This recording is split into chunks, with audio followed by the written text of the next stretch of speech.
Coming up, rate predictions, floating and bridge loan trouble, investor stress test, not stressful enough, the rising importance of your personal guarantee. We are unpacking the current state of commercial lending with one Florida bank's Jesse Stakes. But first, a tasty musical treat from one of Jacksonville's very own Firewater Tent Revival.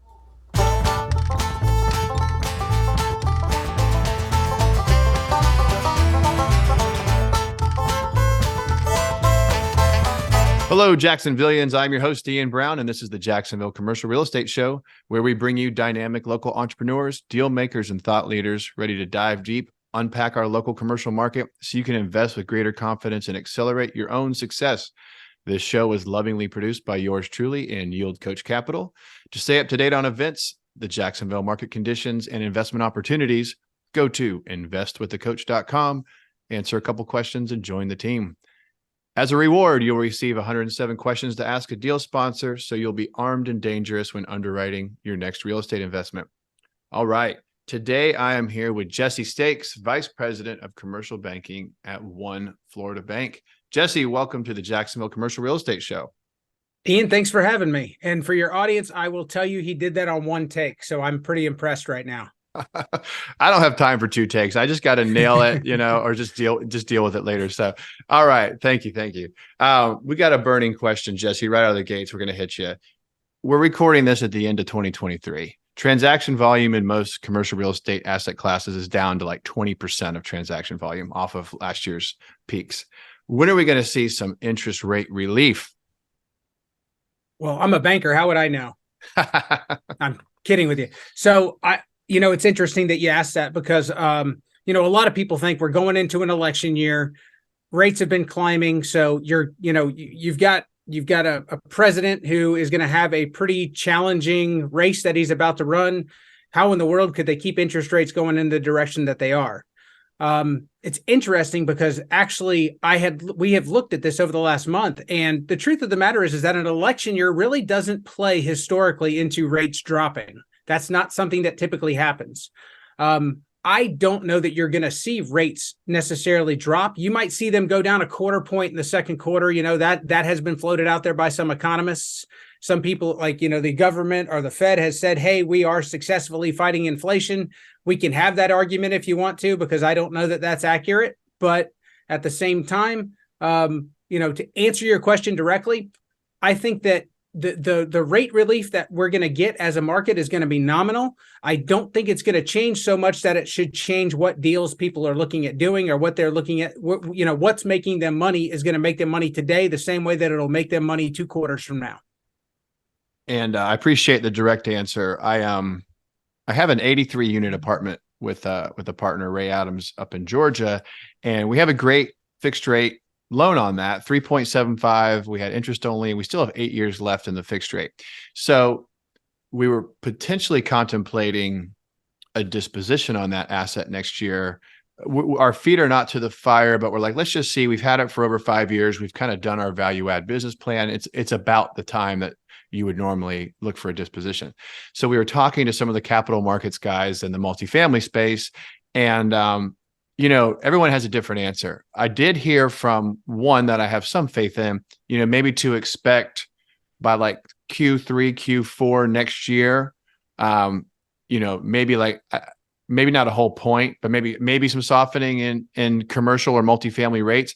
Do you agree or disagree? Do you think that because bear in mind, the information that I get when I call somebody as an owner or a deal participant, some people just want the business, so they'll tell me what I want to hear. But what's your thoughts on that? I don't mean to pause because I don't have a thought on it, but I think that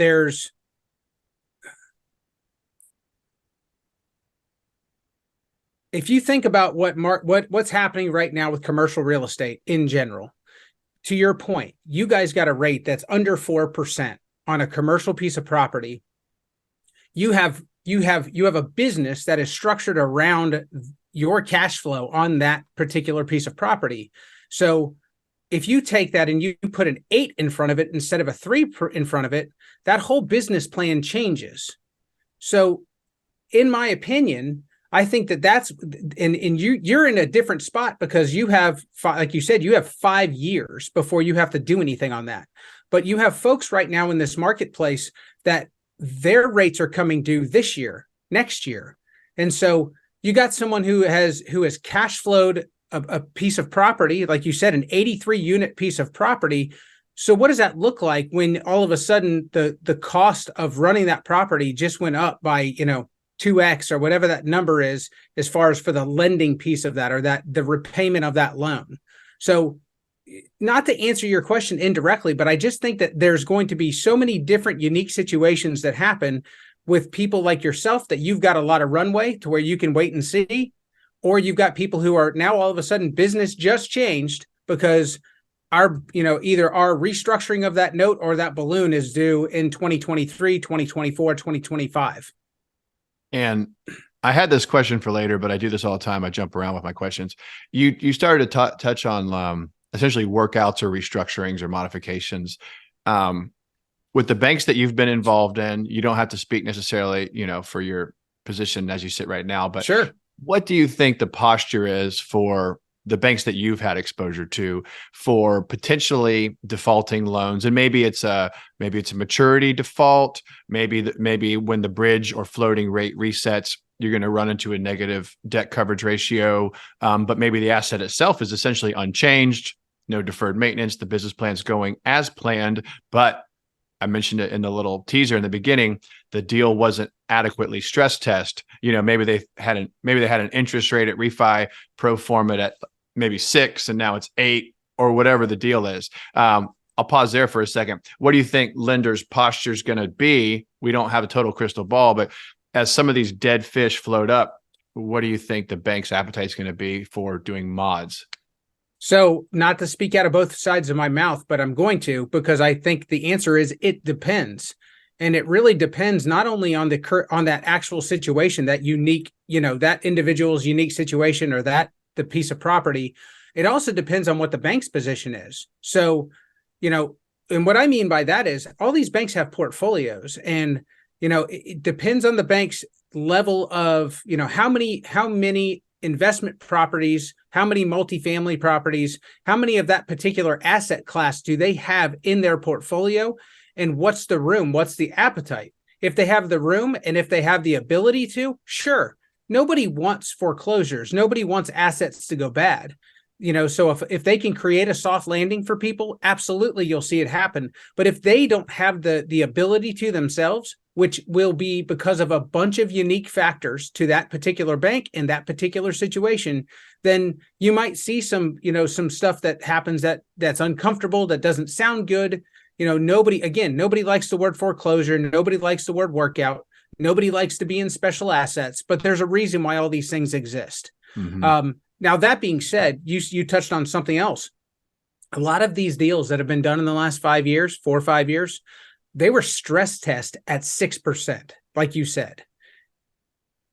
We got real world rates right now. We have real world as at 7 3/4, 8 something. Sometimes if it's non-bank money, you're looking at 9 or 10% on some of these deals. And it's like real world just completely went past what we thought as banks, less than 24 months ago. We thought 6 was a good rate to stress test. And so, what did we know at that point in time? Because things have changed dramatically.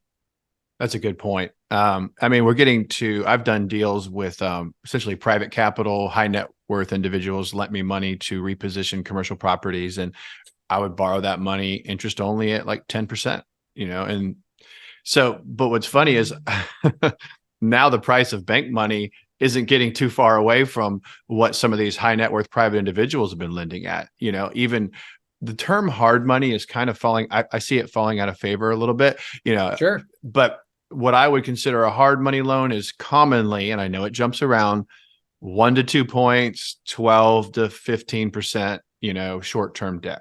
And so that's like your good old hard money. Well, even that, you start to compare what was considered hard money to bank money. Okay, well, when I could go to get like a, SBA loan 2 years ago, like in the 3s, and then I look at it today. And so back then, if I had to do a a local hard money lender, let's say 2 points and 12%. Well, that's like night and day. I got 2 points and almost an extra like 9% of interest. It's a huge difference.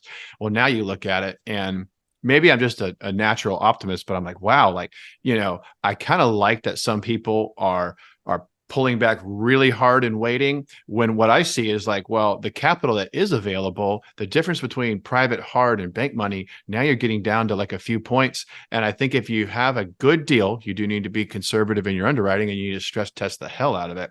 But if you have a good deal, there's so many participants on the sideline, you can actually get out there and outperform without too much competition right now. So I agree with you. And I think that again, it all boils down to, what does that internal bank portfolio look like? And what's the availability for them to take advantage of it? So, I've said, I think I said that to you before when we've talked offline, that you've got a lot of private money right now that's almost competitive with banks. And right now, I think sometimes people don't realize that the first thing that a bank is a risk mitigant. Like, a bank is taking in deposits from individuals or from businesses, and they are putting that money to work. But they are not in the business of losing any of that. Like, if they lose any of it, they're on the hook for it, number one. But that's not why they exist. They exist to conservatively make money on the deposits that people trust them with. So that's very different than if an Ian Brown, or if somebody else has private money that they're putting to work out there, and that you're like, whatever your risk appetite is, whatever you're willing to accept, whatever you look at as a good investment that you feel is, that you have proven, or that the person who's bringing it to you, they have proven that risk is lowered enough for you to take a shot on it, then you can write a check, you can send an ACH, you can send a wire, and you can close on a deal. It's not the same for a bank. Most of your banks out there are publicly traded companies, so they have a responsibility to their shareholders, and then they have a fiduciary responsibility to their actual depositors. So a little bit different world for the private money and for bank money. But again, my opinion, sometimes it's all cash flow for an investor, for a commercial real estate venture. To me, it's all cash flow. So I look at it, and if that private money is a little bit more expensive, then you just build it into your revenue side, the revenue side of your cash flow. You build it into the deal. So I think that all of it can be successful, but sometimes that might cut the bank out of those transactions when it's a little riskier, or if it's certain times during the capital cycle for our country, like right now. Banks are a little timid, a little nervous about what the CRE market is going to bring. So that does open a door for people that can be competitive in a marketplace where banks are pulling back. Somebody else can step in there and make deals happen still. It just changes that structure of what that cash flow cycle is going to look like for the investor. Now you do business banking and you do commercial mortgages. So you kind of have an eye on a little more of the lending market than the average guy. So without singling out a particular client, are the majority of your borrowers in 2023, as we wrap up this year, on the business side, on the business lending, are the majority of your clients up, flat, down? Do you see a trend kind of like maybe ahead of where the headlines would be on how your business portfolio clients are looking? So I think we're a little insulated because we are in Florida, and we have so many people coming to this state on a daily and weekly basis. So some of our, when you talk about essentially a commercial client or a business client that is an operating company, and they're doing business with the general public on a daily basis, or they're doing business with other businesses right now, if you're in Florida and you're not doing well, as let's just use a barber shop for an example. Essentially a barber shop right now has, like, think about how many people are in the neighborhood where a barber shop is located. If you're in St. Johns County, Florida, or if you're in Duval County, Florida, that it has increased no matter where you live. So your potential customers, have gone up by thousands, not by hundreds, not by tens, but by thousands in your neighborhoods. If you're a dentist right now, I just had this happen because I needed to find a new dentist. And so when I'm looking for a new dentist, we don't have enough of these medical service professionals in each neighborhood. There's such a huge demand right now. When I was looking for a new dentist, they're booked out until the middle of January just for a teeth cleaning. So, I mean, to me, it's like we feel a lot different than someone if I was to say we were in Arkansas or if we were in Mississippi or somewhere else. And I'm not singling out those markets as being negative. I'm just saying we have some things that are from an outside point of view, there are things that are driving this market and creating more demand than we have for supply for businesses right now. I'll give you another example, just to tag a different, like as far as when you're talking about commercial real estate or real estate in general. If you're a supplier in the real estate business, if you sell shingles, if you sell roofing vents, if you sell siding, any of those things, these folks are sold out for 12 to 18 months of what they have available for the area. So they're not even like, I'm not dismissing the work that they do, but they're not even having to try right now. And they're having more success today than they ever have in their whole career because of what's happening in Florida. Yeah. And I do tend to agree. So it sounds like, and I've mentioned this on a previous episode with John Rutherford, but Florida, depending on what stats you look at, we're picking up a net like 1,300 people net a day. And then Northeast Florida's capturing, depends on the stats, 25,000 or more a year. I actually saw a stat in John Rutherford with NAI mentioned we had a recent year with 40,000 jobs coming to Northeast Florida. That's a little more than just Jacksonville, but still, these are astonishing numbers. And to your point, net population growth around here, it solves for a lot of sins. You could be having macroeconomic issues, but it does, to your verbiage earlier, it insulates us. It keeps us a bit siloed. I have a quick anecdote. I have a colleague, he does CMBS loan restructuring, and he's out of New York. He does kind of a national platform, but he's out of New York. He has been screaming the doom and gloom since COVID, just kind of waiting for collapse. And he sees pockets of issues, in the Northeast. And he calls me and we look at like special servicing lists and watch lists on the CMBS, like servicing maps and stuff. There's not a lot down here. Don't get me wrong. You will find properties on like watch lists for CMBS in Jacksonville, but it is not nearly as extreme or dire as other parts of the country. No, I agree. I mean, I in a lot of ways, we're very lucky. We're very blessed to be where we're at right now. And I think for folks that do what you do for a living and do what I do for a living, you couldn't ask for a better environment.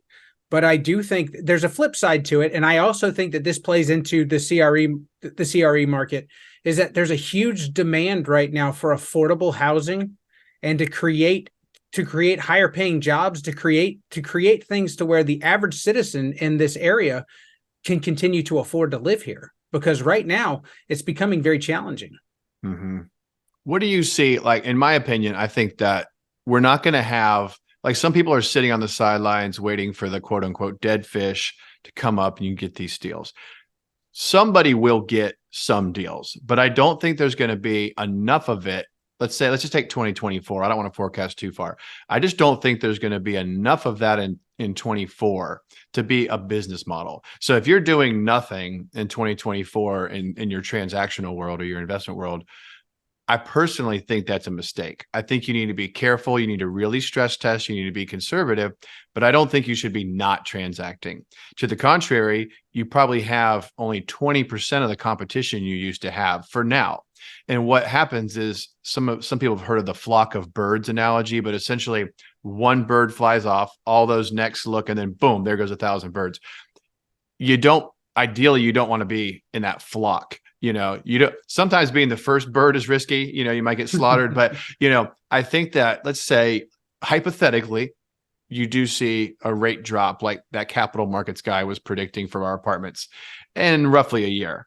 Well, hypothetically, they drop a point. I'm not saying they necessarily will. Well, at that point, everybody who's been to boot camps and syndication workshops and has their, the business cards they've never passed out and the fancy polos that they've never transacted in, all of a sudden they're back in the market. They're trying to raise capital. They're writing offers. And right now those groups are pretty quiet.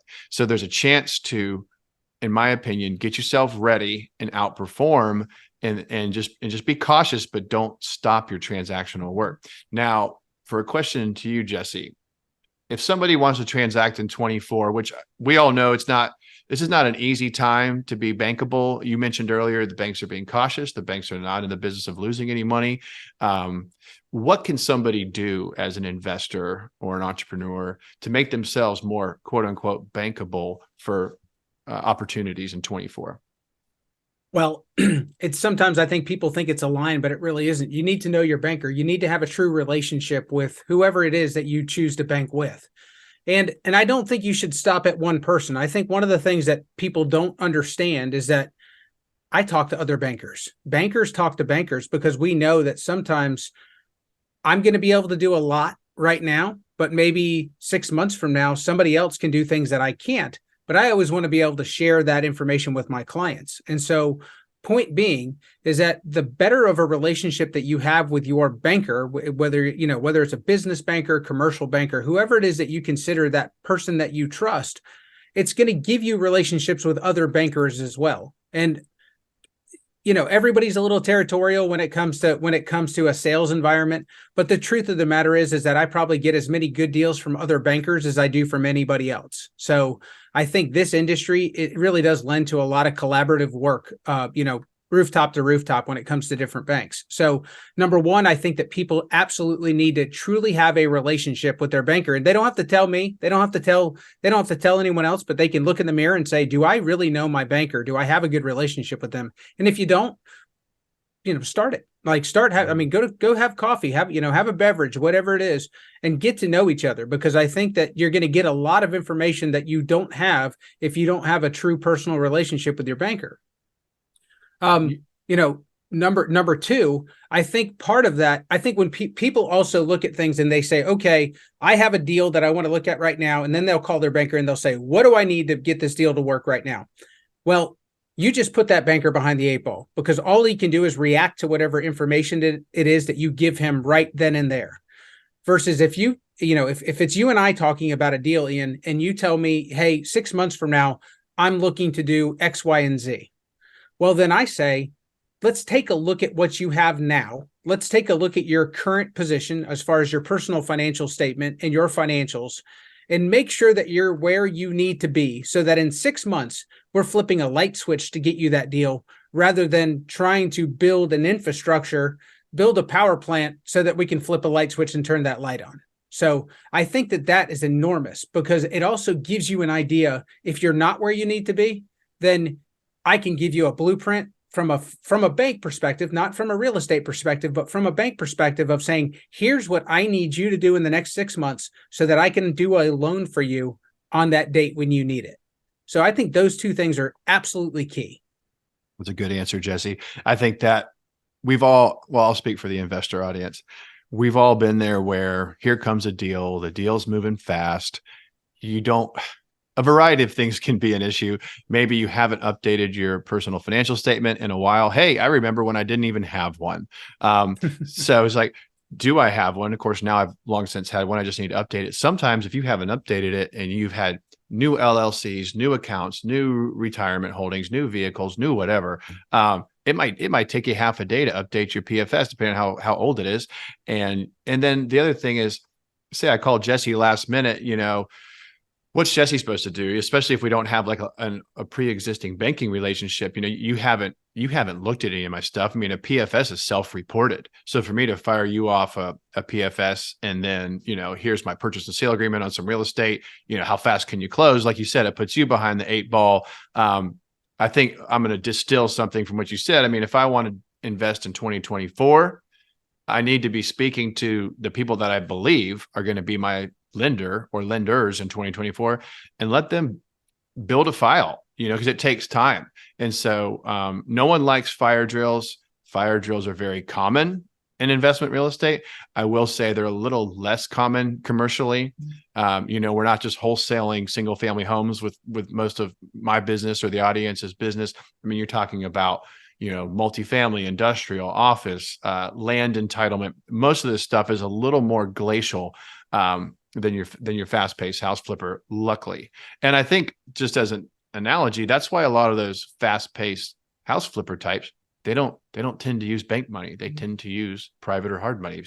Hey, I got to close in like 72 hours. Well, that's not a Jesse Stakes phone call. That's some other guy. Absolutely. Okay. You've mentioned. Let me add Yeah. something to that really quick though. Yeah. And this is just the honest to God truth. Banking, when it comes to a loan, is a bad game of telephone from when you're a kid, because you're telling me your situation. I am the commercial banker that is receiving that information, and then I'm taking that information and I'm passing it along to underwriting. I'm giving the people who ultimately have the keys to the castle all of the information that you gave me. So in a sense, if I'm doing it really quick, and if I'm, if I, like to your point, if it's a fire drill, it's really easy for them to say no. But if I give them time, and if I give them a well-documented, well-told story on, who is Ian Brown? What is he trying to do? Why do we want to do business with him? And, and what questions do you have? Because we got plenty of time for you to get comfortable with Ian. Then that game of telephone goes much better. And on this topic of, relationships and banking and being ready to invest in 24, are you seeing a bit of a shift away from like collateral based lending to focus more on like the individual borrower, the personal guarantee, the global cash flow, the net worth of the borrower, essentially alternative sources of repayment in this, we'll call it the new environment? Possibly. I think what you're seeing is that we still want to underwrite the project, or we still want to underwrite the immediate source of repayment. But there definitely is that question of like, okay, tertiary, their third source of repayment, everything else fails. What are we leaning on here? Is this person have good liquidity? Do we want to be in business with this person? If all else fails, do we feel comfortable with this person? I also think that, along the lines of liquidity, I mean, right now, there are a lot of people that are holding deals, but they're not incredibly liquid. And so that right now is a concern, because we go all the way back to the beginning of this conversation. When we're looking at things that people did 2, 3, 4, 5 years ago, those projects don't look the same if they're refinanced today. The value of those projects is not the same as it was 2 years ago. So we are, when people are asset heavy but cash light, that right now is a little bit of a concern for us. So yes, I mean, to answer your question, are we doing more of a global? Are we doing more of, kind of leaning on the PFS? I think what you're seeing some banks do is bring people in as a co-borrower on some deals, which is not necessarily somebody who invests in real estate. That's not, something that they want to hear. But we are starting to see some of that happen, where that is an offer, like saying, we can't necessarily do this based on the project, but if you want to go ahead and sign with the project, then we can see a deal happening here. So, it's, again, talking out of both sides of my mouth, as probably bankers do a lot to real estate investors, but it really is situationally specific. How comfortable are we with that specific person and the specific project? And then again, if we can see a path to a deal, what does that look like? Mm-hmm. And I'm sure, I am just going to assume that the days of non-recourse lending, unless it's like a GSE or government sponsored loan, it seems like those are pretty darn hard to come by. Especially if it's the first deal that you're doing with a bank. If you're coming in there saying, I want, little to no money down, non-recourse lending, you're just not going to get it. It's just, I mean, there's just too much risk that's out there potentially for this market, or for the market in general. So it's going to be difficult. It's, again, that all boils down to, there are some banks or some people out there that are willing to take more risk on, but on the whole, I would say non-recourse right now in the commercial real estate market, it's going to be hard to come by, especially on the front side of a deal. Now, again, talking out of the other side of my mouth, as you do, as you lease up, as you start to, actually establish it and have it float on its own, that's where you can probably get to non-recourse. You're just not going to get there up front. And I'll just speak for myself, one way, and maybe it'll be with you, Jesse, in 2024. But, one thing I'm looking at is, for the first time in at least a handful of years, I'm seeing a lot of owners consider owner financing, so seller carries. And so I'm looking at guys like yourself, and I know, okay, maybe I would go to Jesse for that original takedown acquisition loan, but what might be even better is, as an investor, I might be able to get this seller to hold some paper for me, give me some time to stabilize the asset, get enough trailing financials to then go to Jesse and get a reasonable takeout refi loan. And where that was really, there was not a ton of seller financing commercially going on. I've always been able to find some of that every year. But I have a deal that should be under contract momentarily. It's a substantial commercial deal. It'll be seller financed with well below market rate terms. Because if you look where sellers are right now, they're like, a lot of them don't want to acknowledge that if you're doing an income approach, or if you're, let's just say you're an investor, I need some kind of a spread here between my interest rate and my cap rate. And like, so when my seller's asking for like, a 5 or 6 cap on something, and I got to go try to borrow money at 8+, what are we doing here? You know what I mean? So I don't, some people will do deals with quote unquote negative leverage right out of the gates because they're going to renovate or move rent so fast that it will become positive leverage quickly. But there's a lot of investors that are like, I don't want it. I don't want to enter that game. So what I'm seeing is some sellers that are willing to say, look, I'll essentially create a lending environment from, a year ago, give or take. So maybe they'll hold a note at like 5-6%, something a few hundred basis points below market, for maybe 3 years, just to try to get somebody over the finish line. Because like I said at the top of the show, depending on your asset class, I'm not talking about value, but volume is down 20%, is down to 20%, it's down 80%. So like if you made your money brokering hotels, apartments, I mean, those guys are not doing a lot of transactions right now. And so one way to get some of those deals done is to owner finance them and then come back to Jesse or your preferred lender, who you've already got a relationship. They've already digested your PFS. It's not a quote unquote fire drill, and then go get your takeout money. I agree with that 100%. And I'll even give you another situation where we're starting to see that as banks.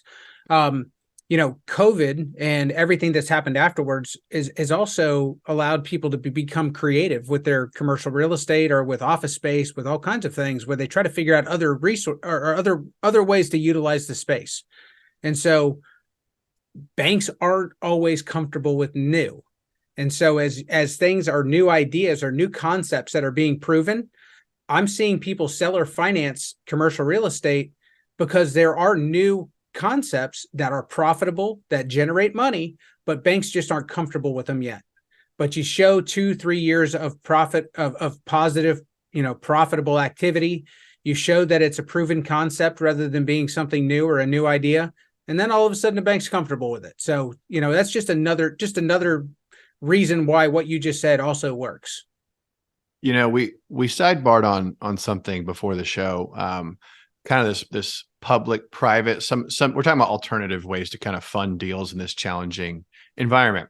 And one thing you brought to my attention, and I think you're still kind of fleshing it out, but Jacksonville city grant programs and ways you might be able to partner with a local lender like yourself. And let's just assume there's some more details to figure out, but high level, what are you seeing as like some of the city initiative to try to get some of these small business loans off the ground? Yeah. So I think that especially in this area, we have a city and a government that is looking to improve the city, make it look prettier, if you will. Also, take some of the areas that used to be great areas and I hate to say it, but make them great again. And it's, be able to take places that have become run down or places that are not as attractive and give people a reason to repopulate them or bring their businesses back there. And so I think that the city is getting more and more motivated with this. I think there's more and more of a demand as we get more citizens that are coming into the city and coming into this area. You need the space, and you've got, especially like you said, we have a net, 1,300, 1,400 people that are coming into Florida a day. Jacksonville hasn't been their first choice. They've gone south, and they go south because it's pretty, it's attractive, and there's a lot to do down there. So Jacksonville as a city is also saying, okay, we need to become more attractive. We need to have more entertainment. We have to have more things, more jobs, more of everything that that attracts people to other areas of Florida, we have to look like that so that we can become competitive as these people are coming to Florida. Mm-hmm. And I'm excited to see, the city open up their purse strings. It's not the topic of this show, but I'm going to have a guest on in the future to talk about that gateway project up at the top of downtown. And the city's putting in around $100 million of that, as I recall. These are meaningful projects. I live in Riverside. That pedestrian bridge has been done for maybe 6 months or more now, connecting San Marco and Riverside. People are biking that all the time. You can see dolphins jumping in the river. So many new restaurants popping up. We definitely have our things to work on, but I agree with you. We need to Look make at Arlington, ourselves Ian. attractive. Yeah, Arlington. Look at Arlington. Yeah. I mean, Arlington's you think about what Arlington and this is before our time, but you look at why Arlington was started, as far as to create housing for our people that were coming home from the war, and they wanted them to stay in Jacksonville. And it's like, you look at how attractive Arlington was as a neighborhood at one point in time and what it looks like today. I mean, that would be, I think, one of the all-time neighborhood renovations that they could hang their hat on as a city, if they can get it done. Mm-hmm. And it's, the proximity to downtown. My mother was born in Jacksonville, and she said they used to call that area Arlingwood or near there. And then, of course, according to her, she'll be my family historian on this anecdote. Once the Arlington Expressway went in, it was fairly quickly bad for that area. All the housing that was now everybody could blow right through that area. So I hope to see some programs maybe to revitalize Arlington. You have a lot of movement with JWB in Arlington. Springfield has a lot in the pipeline. There's that Corner Lot has a project, and there's one up the top there at 8th and Main with a lot of multifamily. I haven't done the total count, but I believe that's going to bring like over 700 multifamily units to essentially the Springfield corridor. That's a lot of new housing. Hopefully that can bring in some new businesses. So these are all topics I'm definitely going to dive in future episodes. But I'm going to pivot a little bit, Jesse. We're going to get a little fun, a little personal with some closing questions. Let's do it. Why do you love Jacksonville? So Jacksonville's home to me. I mean, I have lived in Jacksonville for most of my life. I was born here. And so, I mean, that's the easiest word I can use is home. This is where all my memories are. I mean, we talk about different neighborhoods in Jacksonville. I feel like I can drive anywhere in Jacksonville and I've got a story or a memory that is associated with this town everywhere. Everybody that I love for the most part lives here. So, I mean, I have a hard time looking at, being somewhere else other than Jacksonville. Mm-hmm. Yeah. I was also born in Jacksonville. You've done, I think, all of your tenure here. I've been in and out. I'm still native. I still qualify.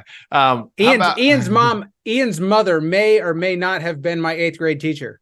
And she was also mine. So yes, my mother was my 8th grade teacher. Yes. Oh God. So that could be a whole episode right there. All right, Jesse, what is your favorite local restaurant? So Sierra Grill is my all-time favorite. It's actually was me and my wife's favorite when we were dating. We still go out there because the only one in town anymore, or I guess they opened another one up in Atlantic Beach, but the one we go to is down off of JTB and A1A, I guess it is. Yeah. But they used to have one up off of JTB in the South Point area, and that's where actually I used to buy my wife lunch there and take it to her at work, and I would sit there and have lunch with her. And so that was kind of a thing. Like I made her fall in love with me through Sierra Grill. So I that one's always going to be number one in my heart, and it also tastes amazing. But there's also a new place that I really, really enjoy. It's called Cielo Azul Mexican Kitchen and Seafood. It's actually in the Avenues Mall. And so that sometimes will be like, it's a mall restaurant. But this place is absolutely one of the most amazing Mexican places that I've ever had. I would say it's on par with Cantina Laredo in the town center. It's excellent. If you haven't been there, go check them out. Maybe it's good enough to resurrect the Avenues single-handedly. Fingers crossed. All right. What about a local business that you think people should know about?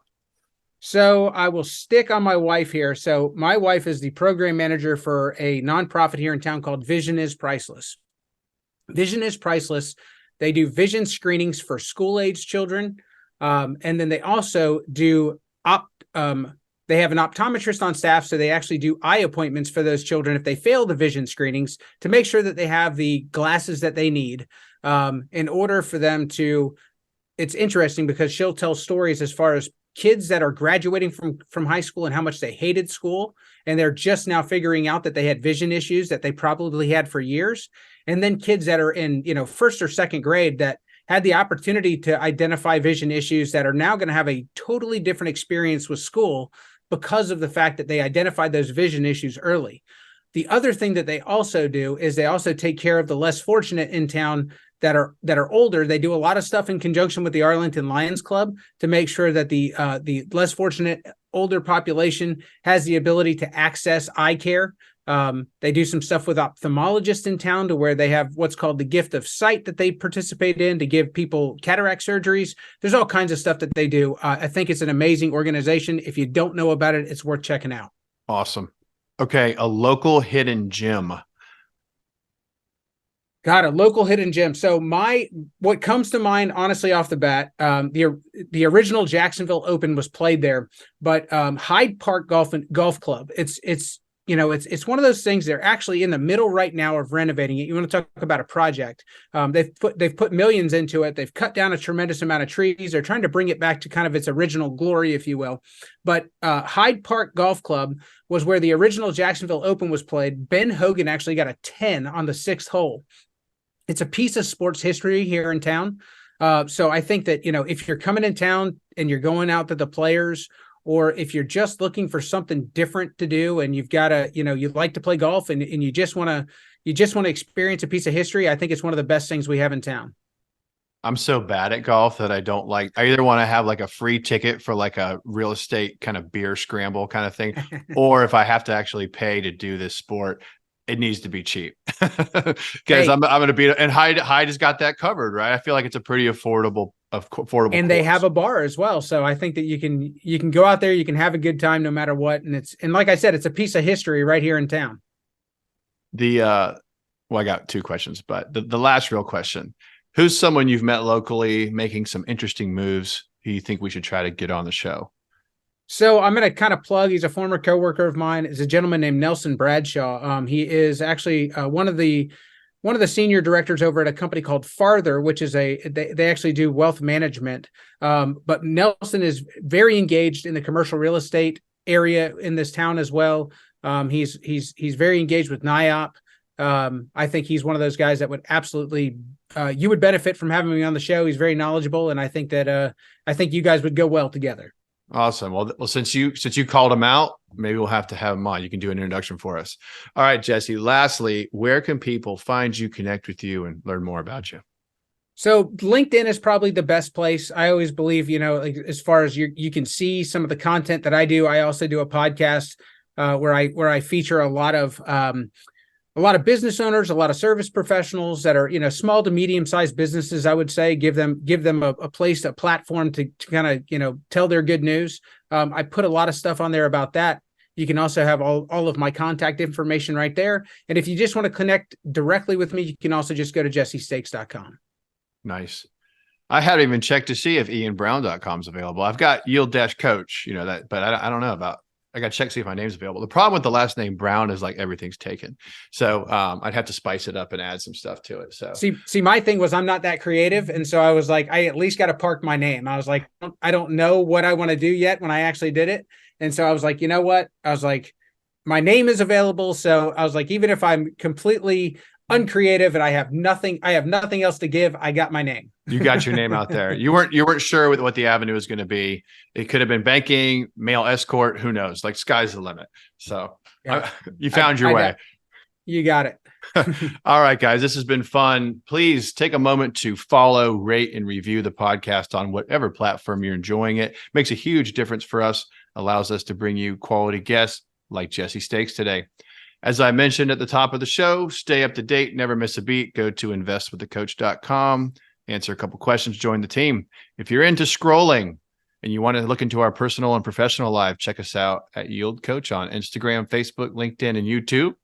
But for now, that is a wrap on this Jacksonville Commercial Real Estate Show. I'm your host, Ian Brown, signing off and reminding everybody to lace up and leave it all on the field. Yield Coach out.